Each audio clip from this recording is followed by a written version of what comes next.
Hello friends, आपके जो भी डाउट्स है वो कमेंट्स में लिखिए। आपके सारे डाउट्स 7 आवर्स के अंदर सॉल्व कर दिए जाएंगे। अगर आप इस वीडियो की नोट्स चाहते हो तो टेलीग्राम की लिंक नीचे डिस्क्रिप्शन से मिल जाएगी। नेक्स्ट क्वेश्चन में figure shows tracks of three charge particle in a uniform electrostatic field. Give the sign of the three charges which particle has the highest charge to mass ratio. तो पहले question समझ लेते हैं यहाँ पर। तो यहाँ पर एक डायग्राम दिया गया है जहाँ पर तीन चार्ज्ड पार्टिकल है, राइट। और उनको हमने यूनिफॉर्म इलेक्ट्रोस्टैटिक फील्ड में रखा है। तो उन तीनों के हमें साइंस, जो भी चार्जेस है वो कौन से टाइप्स ऑफ चार्जेस है, पॉजिटिव है या फिर नेगेटिव है, वो हमें पहचानना है, राइट। और दूसरा कि किस पार्टिकल का सबसे हाईएस्ट चार्ज पर मास रेशियो है, ये हमें फाइंड करना है। अब यहाँ पर हम लोग देख सकते हैं कि यहाँ पर जो फर्स्ट चार्ज है, तो ये फर्स्ट चार्ज ऊपर की तरफ मूव हो रहा है, राइट। अब यहाँ पर जो ऊपर की जो प्लेट है वो है पॉजिटिव। अब ऊपर की प्लेट अगर पॉजिटिव है और फर्स्ट चार्ज ऊपर की तरफ मूव कर रहा है तो वहाँ पर ज़रूर एट्रैक्टिव फोर्स लग रहा है। एट्रैक्टिव फोर्स मतलब कि first charge obviously negative charge होना चाहिए, राइट। क्योंकि फर्स्ट अगर नेगेटिव चार्ज होगा तभी ही वो ऊपर की तरफ जाएगा, अदरवाइज वो नीचे की तरफ जाता अगर वो पॉजिटिव होता तो। बट यहाँ पर नेगेटिव होने की वजह से वो ऊपर की तरफ जा रहा है। अब बात कर रहे हैं सेकेंड चार्ज की। सेकेंड चार्ज भी ऊपर की तरफ ही थोड़ा स्लाइटली मूव कर रहा है। तो उसके हिसाब से अगेन यहाँ पर कौन सा फोर्स लग रहा होगा, एट्रैक्टिव फोर्स। तो एट्रैक्टिव फोर्स की वजह से सेकेंड चार्ज भी हम लोग बोल सकते हैं कि वो भी नेगेटिव है, राइट। अब बात कर रहे हैं थर्ड चार्ज। थर्ड चार्ज कहाँ पर जा रहा है, नीचे की तरफ। अब नीचे का जो प्लेट है वो है यहाँ पर नेगेटिव, राइट। तो नीचे का प्लेट नेगेटिव मतलब कि वहाँ पर ज़रूर एट्रैक्टिव फोर्स लग रहा है। अब अच्छा, दूसरा हम लोग कॉन्सेप्ट भी यहाँ पर सोच सकते हैं कि पॉजिटिव चार्ज की वजह से थर्ड पे रिपल्सिव फोर्स लग सकता है। तो दोनों में ही आंसर तो सेम ही होगा। थर्ड का अगर पॉजिटिव चार्ज होगा तो नेगेटिव विल अट्रैक्ट थर्ड, और पॉजिटिव चार्ज होगा तो पॉजिटिव विल रिपेल थर्ड। तो उसकी वजह से थर्ड नीचे की तरफ ही जाएगा। वैसे ही हम लोग फर्स्ट और सेकंड में भी सोच सकते हैं कि यहाँ पर अगर नेगेटिव चार्ज है तो negative will repel first and two, but it will attract by this plate, right. तो यहाँ पर थर्ड जो है वो होगा पॉजिटिव चार्ज। तो थर्ड में पॉजिटिव चार्ज आएगा, राइट। तो ये तीनों साइंस हमें पता चल गई। अब जो सेकंड क्वेश्चन है कि which particle has highest charge to mass ratio, तो यहाँ पर हम लोग इजीली देख सकते हैं। यहाँ पर हमें ये देखना है कि किसकी कर्वनेस ज़्यादा है, कि कौन कौन सा इन तीनों में से कौन सा चार्ज सबसे ज़्यादा कर्व हुआ, राउंड हुआ, सबसे ज़्यादा मुड़ गया। तो यहाँ पर जो थर्ड चार्ज है वो हम लोग देख सकते हैं कि वो सबसे ज़्यादा टर्न हुआ है। तो जो सबसे ज़्यादा टर्न हुआ वही ई बाई एम, मतलब कि यहाँ पर चार्ज टू मास रेशियो उसका मैक्सिमम होगा। तो E by M is max for third particle, right. Next question में consider a uniform electric field E is equal to 3 × 10⁻³ I hat newton per coulomb. What is the flux of this field through a square of 10 centimeter on a side whose plane is parallel to YZ plane? And second question, what is the flux through the same square if the normal to its plane makes a 60-degree angle with the x axis? तो पहले question समझ लेते हैं। एक uniform electric field है जो कि x axis में, एक्स डायरेक्शन में है, राइट। इलेक्ट्रिक फील्ड यहाँ पर एक्स डायरेक्शन में। तो यहाँ पर what is the flux of this field, flux क्या होगा उस स्क्वायर का, जिस स्क्वायर का जो साइड है वो है 10 सेंटीमीटर और जिसका प्लेन है वाई जेड प्लेन के पैरेलल, मतलब कि हमने उस प्लेन को वाई जेड प्लेन के पैरेलल रखा है, राइट।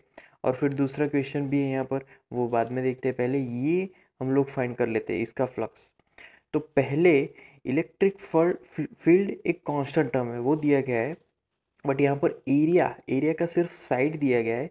तो area vector A is equal to वो है 10 सेंटीमीटर। अब 10 सेंटीमीटर को मीटर में कन्वर्ट करके फिर मल्टीप्लाई करेंगे तो 0.1 स्क्वायर आएगा सिंपली, राइट। 0.1 इंटू 0.1, तो वो आंसर होगा 10⁻⁻², राइट।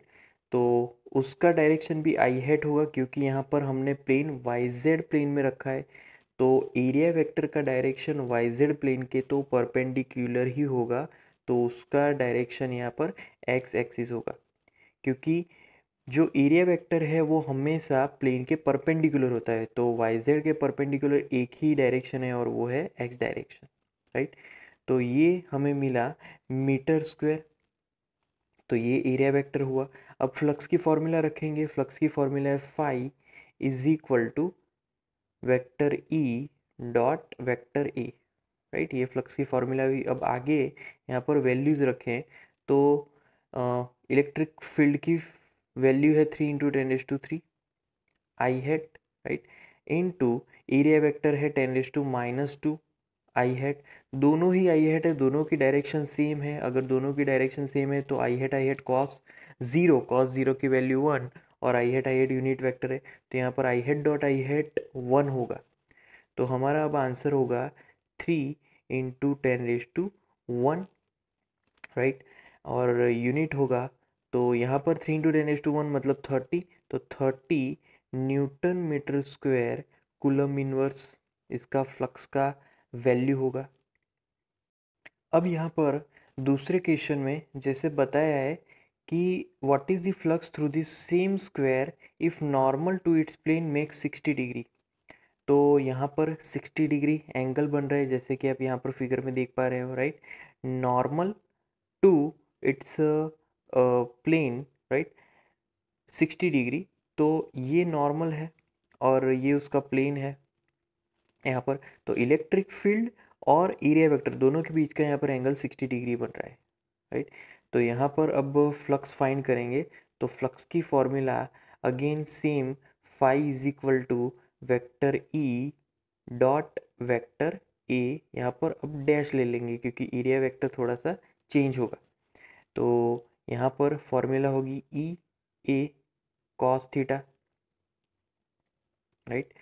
तो अब थीटा की वैल्यू 60 डिग्री, तो यहाँ पर अब ई की वैल्यू 3 × 10⁻³ वो तो एज इट इज़ ही है। अब इसको हमने डाउन साइड एक्स एक्सिस हमने माना है, राइट।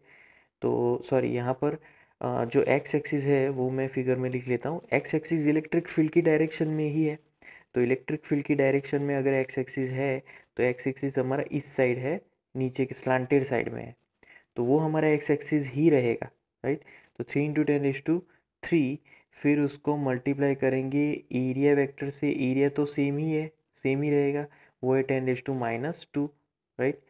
तो अब यहाँ पर थीटा की वैल्यू चेंज होगी और यहाँ पर आएगा कॉस 60, राइट।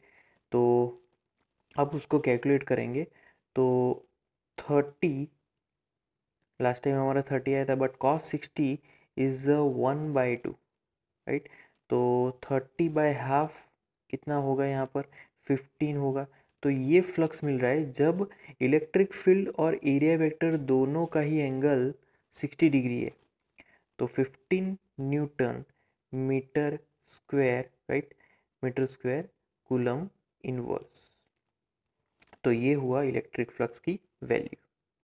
अब नेक्स्ट क्वेश्चन में what is the net flux of the uniform electric field of exercise, okay, previous exercise, through a cube of side 20 centimeter oriented so that its faces are perpendicular to the coordinate planes, okay।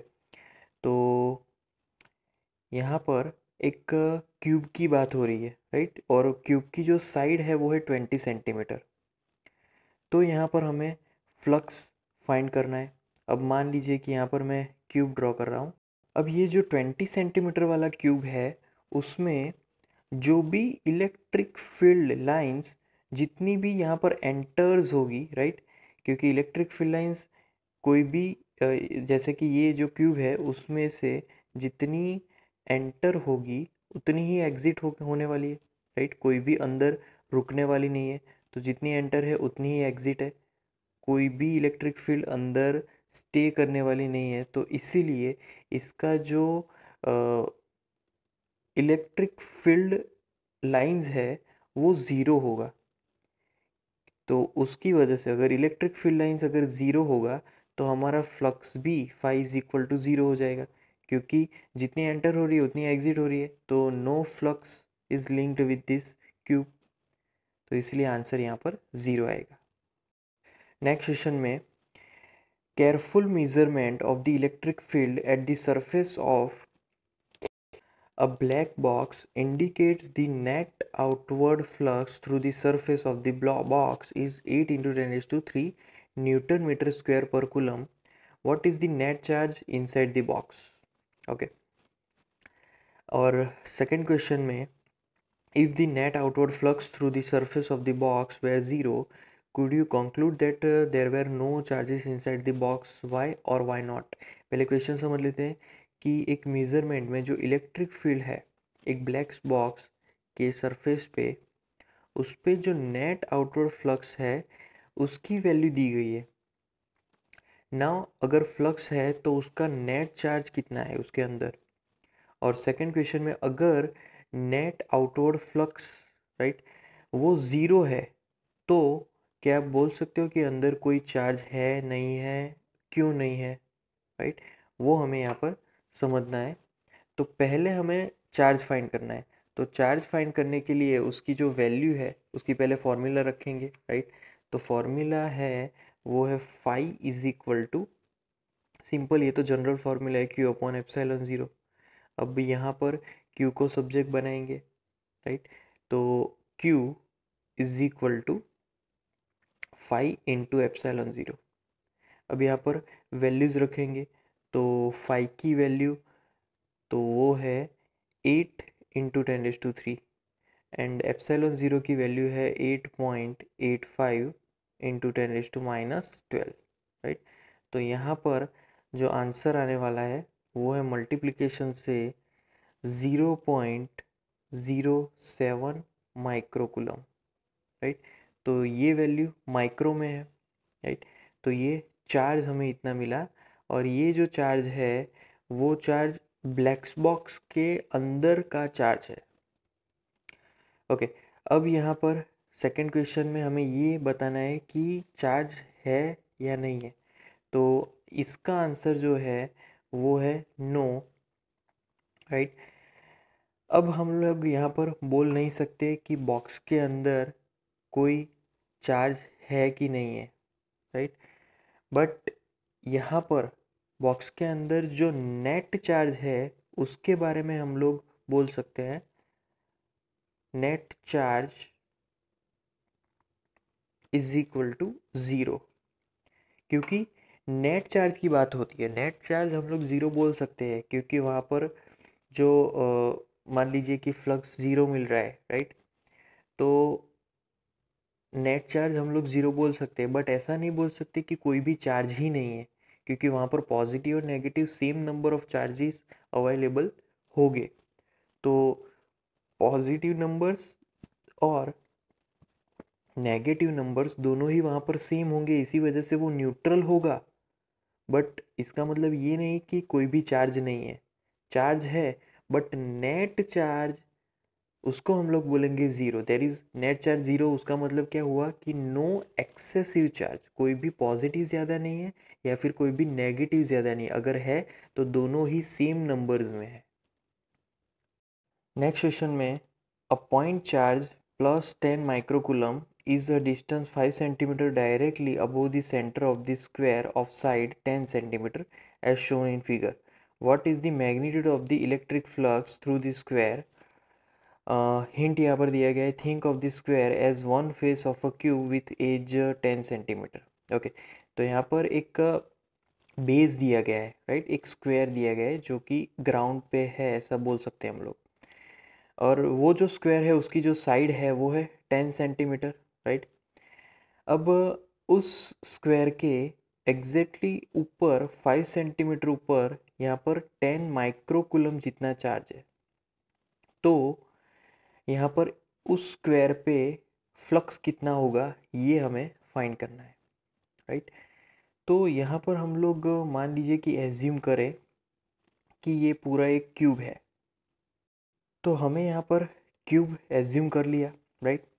तो अब ये पूरा जो 5 centimetre यहाँ पर दिया गया है डिस्टेंस, ये 5 सेंटीमीटर अब क्यूब के अंदर आ गया है और उस पे यहाँ पर चार्ज है। तो ये जो चार्ज है वो एग्जैक्टली क्यूब के सेंटर पे है, ऐसा हो गया, राइट।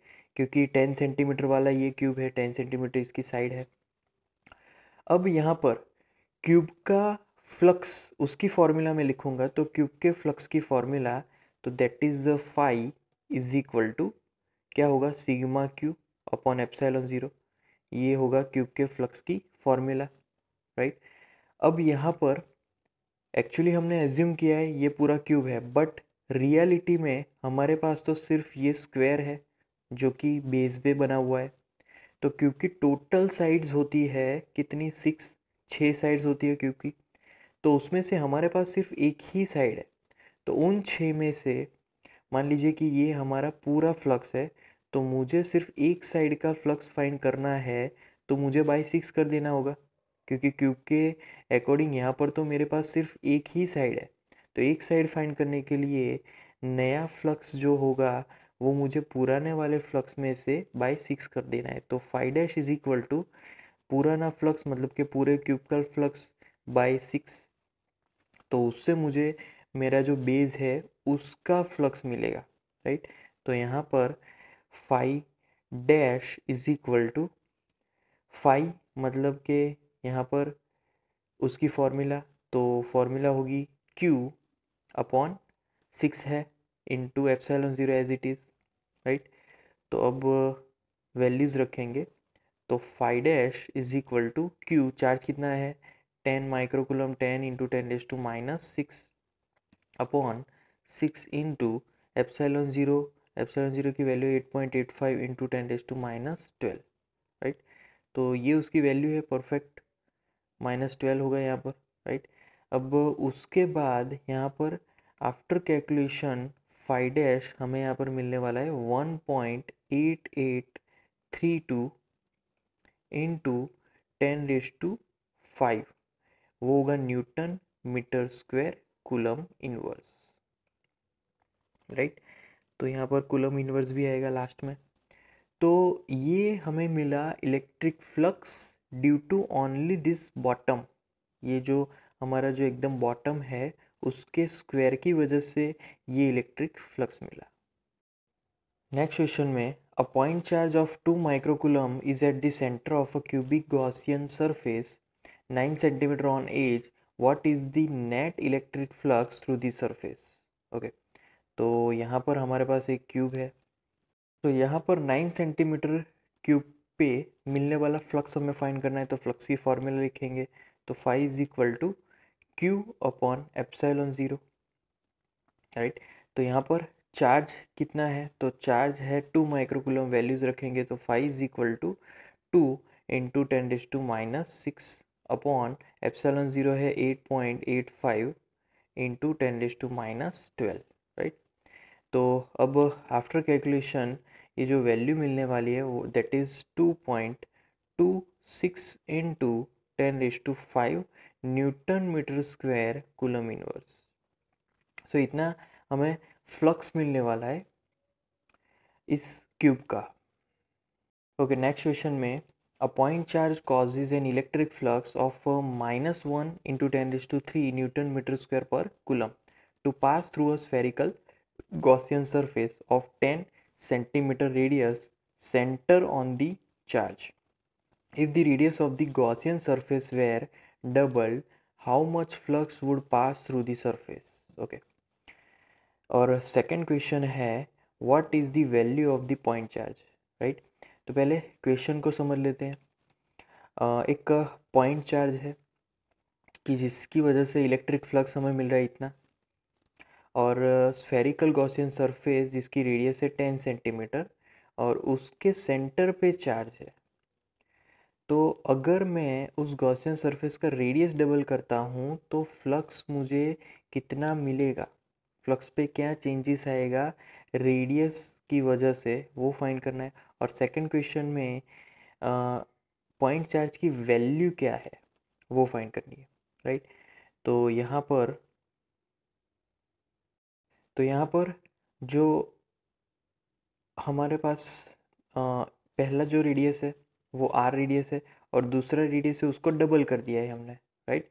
तो उसकी वजह से, रेडियस डबल होने की वजह से फ्लक्स में क्या चेंजेस आता है। तो फ्लक्स की फॉर्मूला अगर मैं यहाँ पर लिखूँ तो phi is equal to sigma Q upon epsilon zero. तो फ्लक्स की फॉर्मूला कभी भी रेडियस पे डिपेंडेंट नहीं है, तो यहाँ पर कोई भी चेंज नहीं होगा। तो यहाँ पर हम लोग लिख सकते हैं no change in flux because of radius, right. So no change in flux.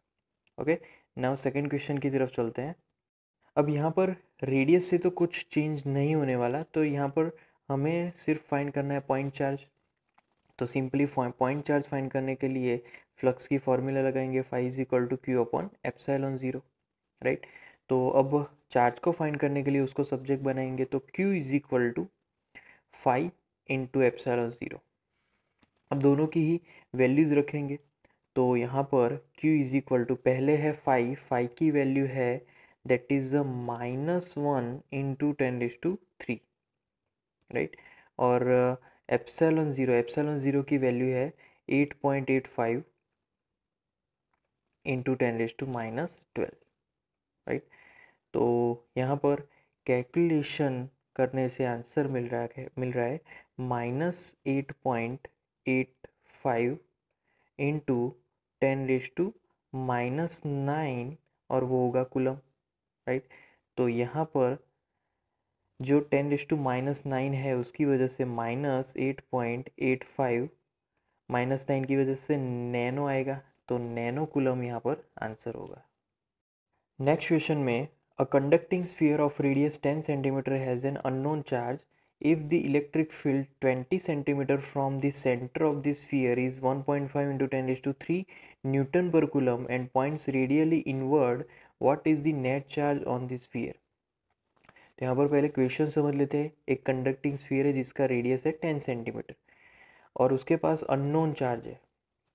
अगर इलेक्ट्रिक फील्ड हमें 20 सेंटीमीटर से 20 सेंटीमीटर डिस्टेंस पे 1.5 इंटू 10⁻³ न्यूटन पर कूलम मिल रहा है एंड पॉइंट्स रेडियली, जो इलेक्ट्रिक फील्ड है उसका जो डायरेक्शन है वो इनवर्ड डायरेक्शन में है। सो यहाँ पर what is the net charge on this sphere. तो यहाँ पर एक तो 10 सेंटीमीटर है और 20 सेंटीमीटर पे इलेक्ट्रिक फील्ड दिया गया है, तो 20 सेंटीमीटर मतलब कि आउटसाइड ऑफ दैट स्फीयर, तो स्फीयर के बाहर वो इलेक्ट्रिक फील्ड है। तो जैसे कि यहाँ पर हम लोग देख सकते हैं रेडियस है 10 सेंटीमीटर और हमें इलेक्ट्रिक फील्ड दिया गया है 20 सेंटीमीटर पे, मतलब कि यहाँ पर इस पॉइंट पे इलेक्ट्रिक फील्ड दिया गया है। तो यहाँ पर सिंपल डायरेक्टली फॉर्मूला हम लोग यूज़ कर सकते हैं, that is E is equal to KQ upon R²। अब इसमें से हमें सिर्फ डायरेक्ट चार्ज फाइंड करना है, क्योंकि हर कोई चार्ज, कोई भी स्फीयर है, अगर इलेक्ट्रिक फील्ड बाहर की तरफ है तो वो स्फीयर हम लोग as a point charge assume कर सकते हैं।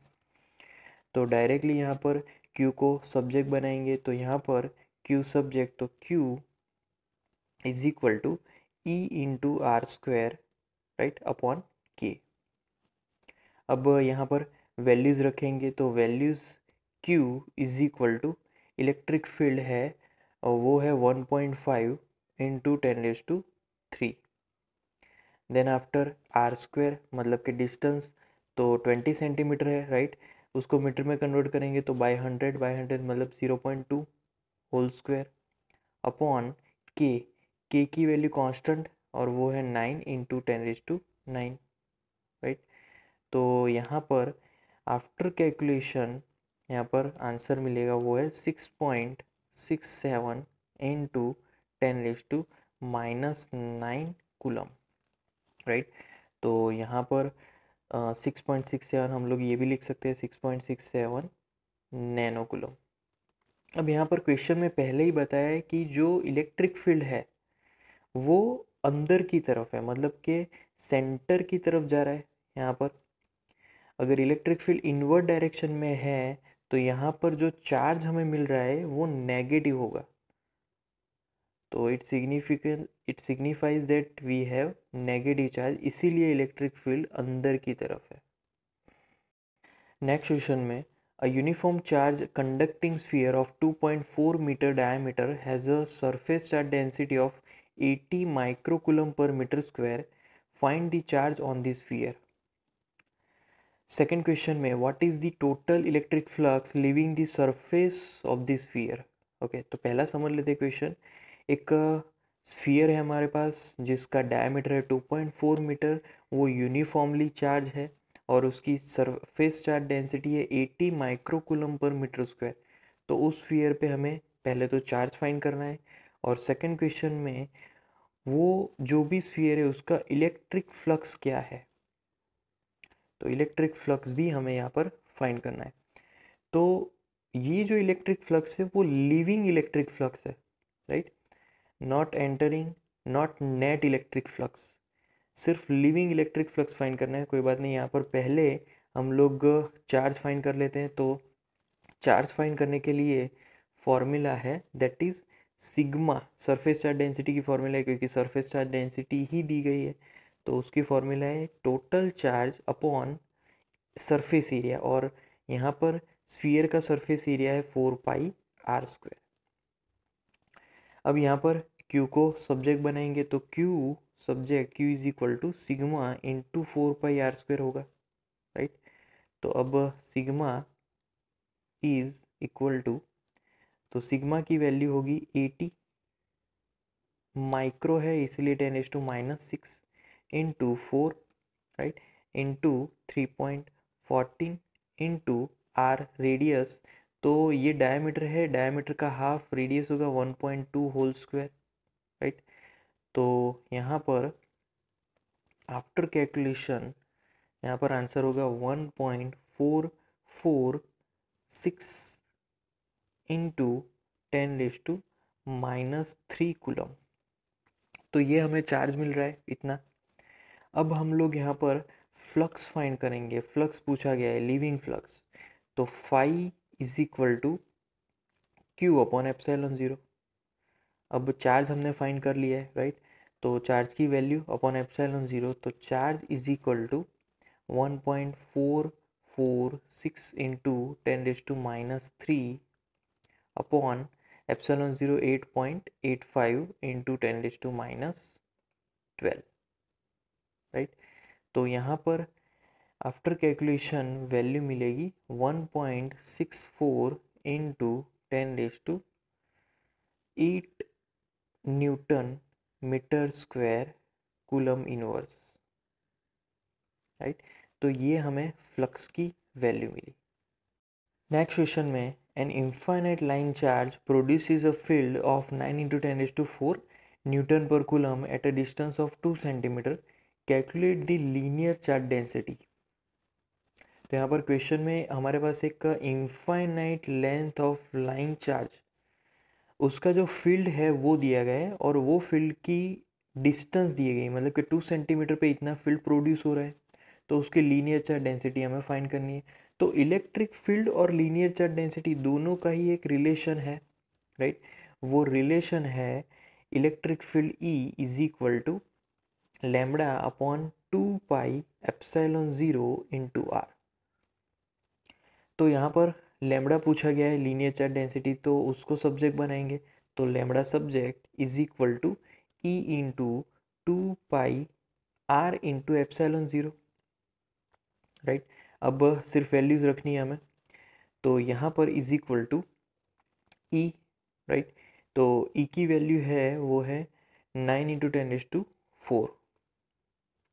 फिर 2 इंटू 3.14 इंटू, ओके, यहाँ पर डिस्टेंस है 2 सेंटीमीटर, उसको मीटर में कन्वर्ट करेंगे तो 2/100 इज 0.02 इंटू ε0 वो है 8.85 इंटू 10⁻12, राइट।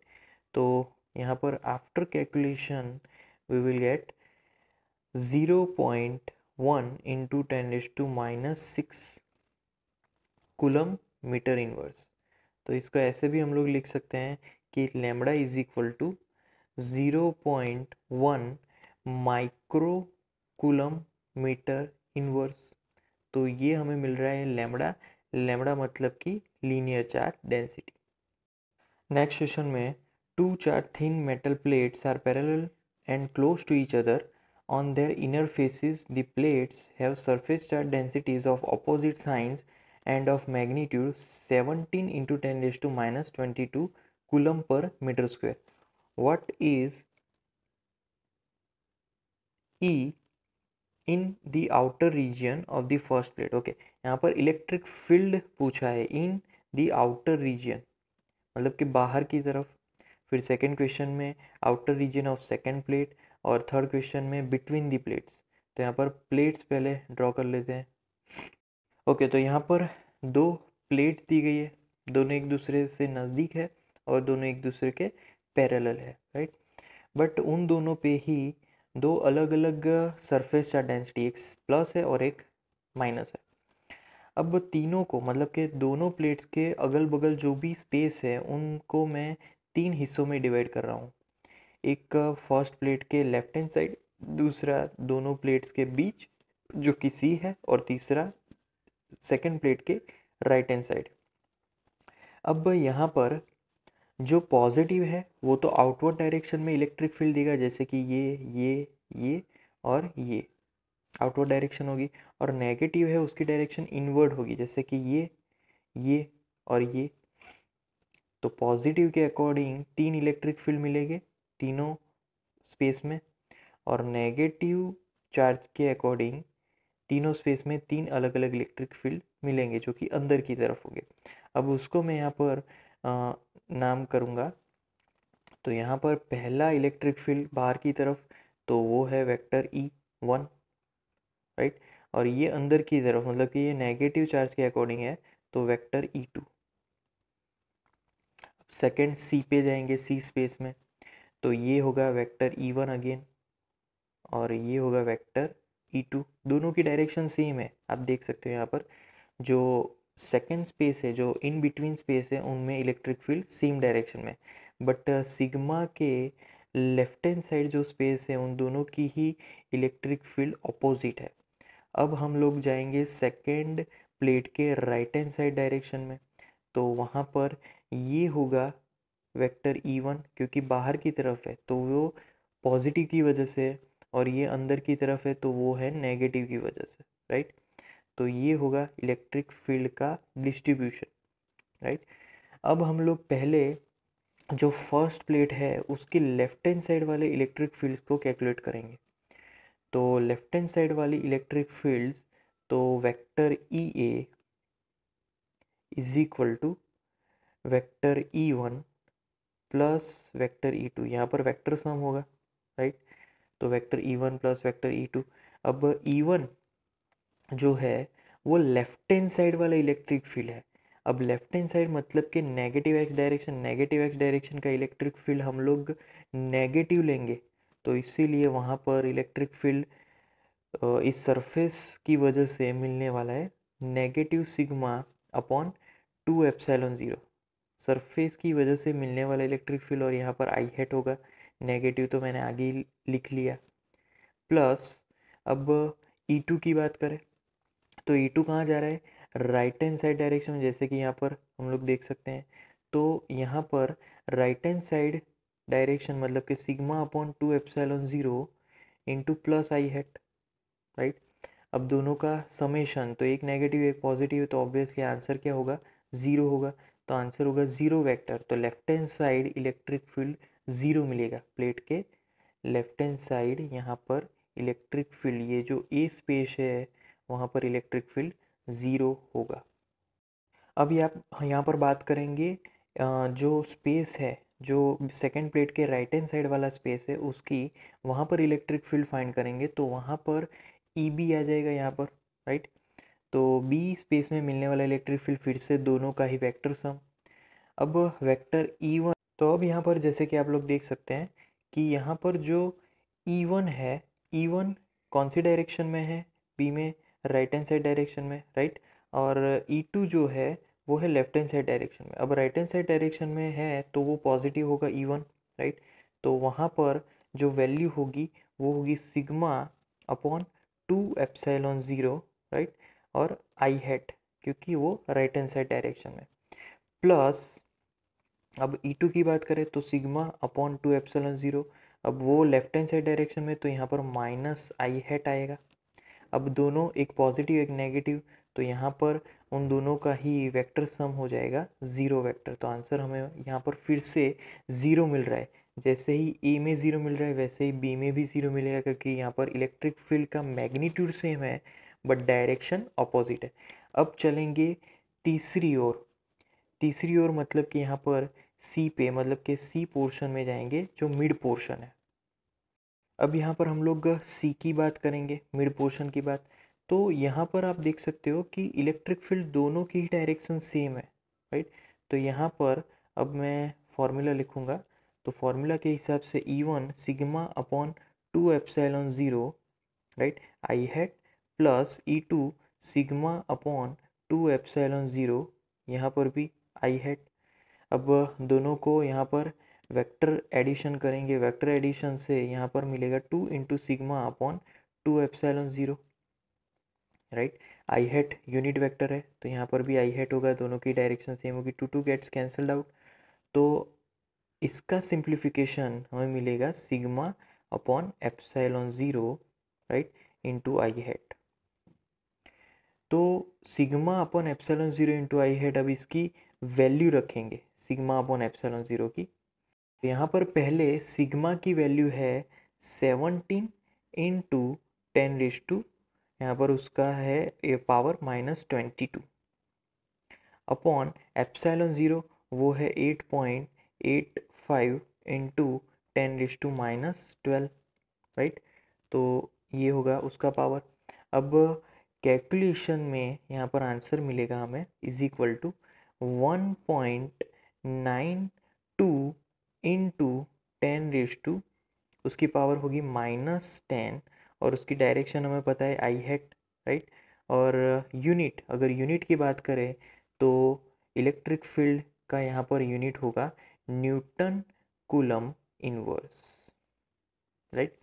तो this is our final answer. Okay, next question में an oil drop of 12 excess electrons is held stationary under a constant electric field of 2.55 into 10⁻⁴ Newton Coulomb inverse. It is called Millikan's oil drop experiment. The density of the oil is 1.26 gram centimeter inverse. Estimate the radius of the drop, और G और E की value यहाँ पर दी है। तो यहाँ पर एक ऑयल ड्रॉप में 12 एक्सेस इलेक्ट्रॉन्स है जो कि स्टेशनरी है under constant electric field, right. तो यहाँ पर वैल्यूज़ दी गई है। अब यहाँ पर पहले तो सिचुएशन को यहाँ पर डायग्राम से ड्रॉ करेंगे। सिचुएशन को यहाँ पर मैंने ड्रॉ कर लिया है। इलेक्ट्रिक फील्ड यहाँ पर कौन सी डायरेक्शन में है, तो यहाँ पर डाउनवर्ड डायरेक्शन में है, राइट। तो वहाँ पर हमने इस नेगेटिव चार्ज को रखा है, इलेक्ट्रिक फील्ड डाउनवर्ड डायरेक्शन में, नेगेटिव चार्ज को हमने रखा है उस इलेक्ट्रिक फील्ड के इफेक्ट में। तो ऑब्वियसली इस चार्ज पे फोर्स तो ऊपर की तरफ ही लगेगा, क्योंकि इलेक्ट्रॉन पे अगर इलेक्ट्रिक फील्ड इलेक्ट्रॉन को इलेक्ट्रिक फील्ड के अंदर रखेंगे तो उस पर फोर्स ऑपोजिट डायरेक्शन में लगता है, मतलब ऊपर की तरफ, और इलेक्ट्रिक फील्ड है नीचे की तरफ। तो ये रहा फोर्स जो कि ऊपर की तरफ लग रहा है, और उस इलेक्ट्रॉन का खुद का वेट की वजह से डाउनवर्ड डायरेक्शन में फोर्स लग रहा है। अब वहाँ पर जो इलेक्ट्रॉन है वो रेस्ट पे है, स्टेशनरी है, तो वहाँ पर कोई भी मूवमेंट नहीं हो रही। इसका मतलब ये हुआ कि ये जो इलेक्ट्रॉन है वो इक्विलिब्रियम पोजीशन पे है। तो इक्विलिब्रियम पोजीशन में ही ये चीज़ पॉसिबल है कि ऊपर जितना फोर्स लग रहा है, मतलब electric field which is upward direction is equal to gravitational force, तो तभी ये इलेक्ट्रॉन स्टेशनरी रह सकता है। अब अगर Fe की बात करूँ तो उसकी फॉर्मूला रखेंगे, तो वो है Q into E is equal to gravitational force की फॉर्मूला हमने अभी लिखी, mass into gravitation acceleration, right. अब यहाँ पर Q इंटू ई अब उसकी फॉर्मूला तो वो है number of electrons into electron value into capital E is equal to, अब मास ऑफ इलेक्ट्रॉन, तो electron is a kind of particle, वो स्फेरिकल होगा, तो मान लीजिए कि उसका यहाँ पर वॉल्यूम है 4/3 pi r cube into density into g. अभी यहाँ पर क्वेश्चन है कि ये फॉर्मूला कहाँ से आई, तो ये फॉर्मूला एक डेंसिटी की ही फॉर्मूला है, density is equal to mass पर वॉल्यूम। अब इस फॉर्मूला में से मैं अगर मास को सब्जेक्ट बनाऊँ तो mass is equal to density into volume आएगा, तो वो वॉल्यूम ये रहा और डेंसिटी ये रही, तो मास की जगह पर हमने वॉल्यूम इंटू डेंसिटी लिखा हुआ है, राइट। अब यहाँ पर क्वेश्चन में हमें क्या फाइंड करना है, तो वो है radius of that drop, right. तो उसको हम लोग यहाँ पर सब्जेक्ट बनाएंगे, तो आर क्यूब सब्जेक्ट, तो R cube is equal to 3n E upon 4 pi rho g, right.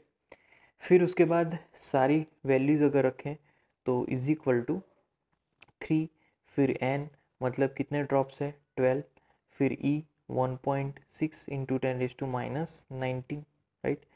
फिर इलेक्ट्रिक फील्ड है वो है 2.55 into 10⁻4, right, upon 4 into 3.14 into rho मतलब कि density that is given 1.26 into 10⁻3, right. तो यहाँ पर ये ग्राम सेंटीमीटर 3 इनवर्स में उसको किलोग्राम मीटर 3 इनवर्स में कन्वर्ट किया है, ग्राम टू किलोग्राम 10⁻³ होगा, but centimetre 3 inverse to metre 3 inverse 10⁻6 होगा, तो 10⁻6 माइनस 3 10⁻3, राइट, इनटू 9.81 मतलब कि 9.8, वो भी लिख सकते हैं 9.8, ओके। तो यहाँ पर 9.8 है, ओके। अब आफ्टर कैलकुलेशन जो आर हमें मिलने वाला है, राइट, तो हमें इस पूरे जितना भी यहाँ पर वैल्यूज़ है उसका 1/3 कर देना है पावर में, तो क्यूब रूट करना है, राइट।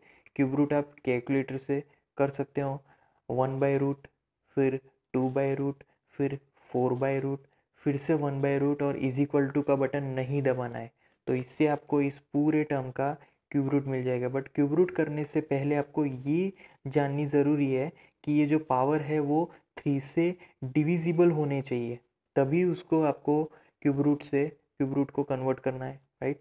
तो यहाँ पर फाइनल आंसर होने वाला है 9.81 इंटू 10⁻⁻4 मिलीमीटर, तो ये हो गया radius of that oil drop. फिर नेक्स्ट क्वेश्चन में which among the curve shown in figure can not possibly represent electrostatic field lines, okay.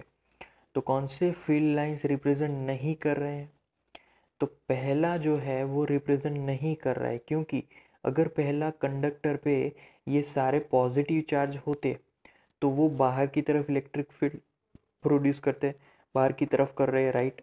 But वो जो इलेक्ट्रिक फील्ड प्रोड्यूस होता है वो कंडक्टर की जो सरफेस होती उसके परपेंडिकुलर होता है, जैसे कि ये सरफेस है तो यहाँ से इस डायरेक्शन में होता है, यहाँ से इस डायरेक्शन में होता है, बट यहाँ पर परपेंडिकुलर इलेक्ट्रिक फील्ड नहीं मिल रहे हैं, तो इसीलिए परपेंडिकुलर ना होने की वजह से पहला जो इलेक्ट्रिक फील्ड रिप्रेजेंटेशन है वो रॉन्ग है। फिर जाते हैं दूसरे रिप्रेजेंटेशन पे, तो दूसरे रिप्रेजेंटेशन में ये भी गलत है, क्यों, क्योंकि यहाँ पर जो नेगेटिव चार्ज है वो यहाँ से आउटवर्ड डायरेक्शन में इलेक्ट्रिक फील्ड दे रहे हैं, जो कि पॉसिबल ही नहीं है। नेगेटिव कभी भी इलेक्ट्रिक फील्ड आउटवर्ड नहीं दे पाएंगे, वो सिर्फ इनवर्ड डायरेक्शन मतलब कि ऊपर की तरफ ही होते हैं, तो यहाँ पर ये रिप्रेजेंटेशन भी गलत होगा। फिर सी पे चलते हैं, सी का रिप्रेजेंटेशन अगर देखा जाए तो यहाँ पर भी पॉजिटिव चार्ज है, ये भी हमारा पॉजिटिव है, राइट। तो दोनों ही पॉजिटिव चार्ज, तो दोनों ही पॉजिटिव चार्ज है, तो ये रिप्रेजेंटेशन करेक्ट है, क्योंकि positive charge electric field repel each other, तो उसकी करेक्ट रिप्रेजेंटेशन है। और सारे ही इलेक्ट्रिक फील्ड्स पॉजिटिव चार्ज की वजह से बाहर की तरफ है, अगर आप लोग ध्यान से देखोगे तो ये सभी बाहर की तरफ है, और बीच में गैप मिल जाएगा क्योंकि दोनों ही पॉजिटिव है, दोनों के इलेक्ट्रिक फील्ड एक दूसरे को रिपेल करेंगे। फिर नेक्स्ट जो डी है वो रिप्रेजेंटेशन भी गलत है। क्यों? क्योंकि यहाँ पर आप देख सकते हो कि यहाँ पर बहुत सारे इंटरसेक्शन पॉइंट्स मिल रहे हैं, बहुत सारे लाइंस इंटरसेक्ट हो रही है, तो ये कभी भी पॉसिबल नहीं है। हमने प्रॉपर्टीज़ में देखा था इलेक्ट्रिक फील्ड लाइंस प्रॉपर्टीज़ में कि कभी भी कोई भी इलेक्ट्रिक फील्ड लाइंस एक दूसरे को इंटरसेक्ट नहीं करेगी, एक दूसरे को कट नहीं करेगी, राइट। और फिर ई की तरफ चलते हैं तो यहाँ पर ई का रिप्रेजेंटेशन भी गलत है, राइट। क्यों गलत है? क्योंकि यहाँ पर इन लोगों ने दिखाया गया है कि ये electric field lines close loop बन रही है क्लॉकवाइज डायरेक्शन में, यहाँ पर भी क्लॉकवाइज डायरेक्शन में क्लोज लूप बन रही है। कभी भी electric field lines close loop नहीं बनाती है, बट फिर भी यहाँ पर दिखाया है, तो ये रिप्रेजेंटेशन गलत है। ओके, नेक्स्ट क्वेश्चन में in a certain region of space electric field is along the z direction throughout. The magnitude of electric field is however not constant but increases uniformly along the positive z direction at the rate of 10⁵ Newton Coulomb inverse per meter. What are the force and torque experienced by a system having a total dipole moment equal to 10⁻⁷ Coulomb meter in the negative z direction? तो पहले question समझ लेते हैं कि space के कुछ हिस्सों में लगभग स्पेस के कुछ हर हिस्से में जो इलेक्ट्रिक फील्ड है वो z डायरेक्शन में है। अब यहाँ पर जो इलेक्ट्रिक फील्ड है उसका मैग्नीट्यूड कांस्टेंट नहीं है, बट z एक्सिस में वो लगभग यूनिफॉर्मली पर मीटर 10⁵ न्यूटन कूलम इनवर्स से इंक्रीज हो रहा है, राइट। अब यहाँ पर नेगेटिव z डायरेक्शन में 10⁻⁷ कूलम इंटू मीटर जितना इलेक्ट्रिक डायपोल जो उसके पास पजेस है इलेक्ट्रिक डायपोल, उससे जो फोर्स और टॉर्क मिल रहा है वो कितना होगा, राइट। तो यहाँ पर फोर्स पहले तो फाइंड करना है, तो फोर्स की फॉर्मूला कि पॉजिटिव z डायरेक्शन में इलेक्ट्रिक फील्ड है उसकी वजह से मिलने वाला जो इलेक्ट्रिक डायपोल है उस पर मिलने वाला force F is equal to P, right, into E/R। अब ये फॉर्मूला कहाँ से आई? तो ये टॉर्क की फॉर्मूला है। टॉर्क की फॉर्मूला क्या कहती है? तो टॉर्क की फॉर्मूला है vector tau is equal to vector P cross vector E, और वेक्टर टाउ की दूसरी फॉर्मूला भी है, वो है vector R cross vector F। तो उसी की वजह से हमें ये फॉर्मूला मिली, राइट। अब उसको 3 डायमेंशनल में हम लोग लिखें तो 3 dimensionally F total force is equal to वो आएगा PX delta EX upon DX delta X। अब यहाँ पर डेल्टा टर्म क्यों आया? क्योंकि ये अगर 3 डायमेंशन में है तो यहाँ पर पार्शियल डेरिवेशन होगा तीनों डायमेंशन में, क्योंकि तीनों डायमेंशन में ये डिस्ट्रीब्यूटेड है।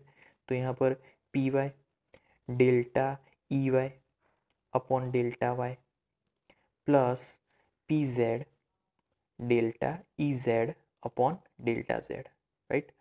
तो ये उसकी फॉर्मूला होगी। अब यहाँ पर delta EX upon delta x zero है, ये भी ज़ीरो है, सिर्फ Z डायरेक्शन में ही इलेक्ट्रिक फील्ड अवेलेबल है, तो सिर्फ इसका ही आंसर यहाँ पर मिलने वाला है, right. Delta EZ upon delta Z दिया गया है तो वो है 10⁵।